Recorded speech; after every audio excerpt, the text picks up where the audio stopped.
Mga bro, dumating noong Miyerkules, ang Spanish Navy frigate Mendez Nunez, F-104, sa Pier 15 ng Manila South Harbor, dala ang isang mensahe ng pagkakaibigan at kooperasyon. Bahagi ito ng mas malawak na deployment ng barko, na kasama ring bibisita sa Baler, Aurora.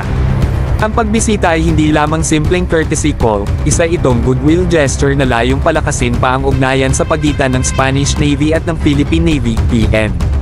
Ang barkong Mendez Nunez, isa sa pinakakilalang frigate ng Spain, ay kabilang sa Alvaro de Bazan class na modernong surface combatants.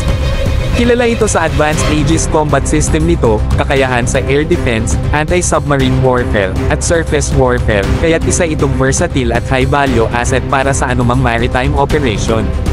Sa bawat pagbisita nito sa ibang bansa, dala nito ang imahe ng professionalism at technological prowess ng Spanish Navy. Kung matatandaan, huling bumisita ang barko sa Pilipinas noong 2019, at mula noon ay lalo pang lumalim ang defense diplomacy ng dalawang bansa. Sa panahon ngayon kung saan ang maritime domain security ay mas kritikal kaysa dati, ang mga ganitong pagbisita ay nagsisilbing tulay hindi lamang sa pagitan ng mga navies kundi pati na rin sa mas malawak na strategic partnership ng Spain at Pilipinas.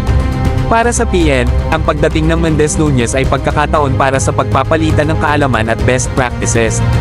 Maaaring magkaroon ng ship tours, joint activities, at professional exchanges sa pagitan ng mga crew ng parehong bansa. Mga bro, sa kabila ng modernong geopolitical tension sa rehiyon, ang mga ganitong goodwill visits ay nagpapaalala na ang diplomasya sa dagat ay may mahalagang papel sa kapayapaan at kooperasyon.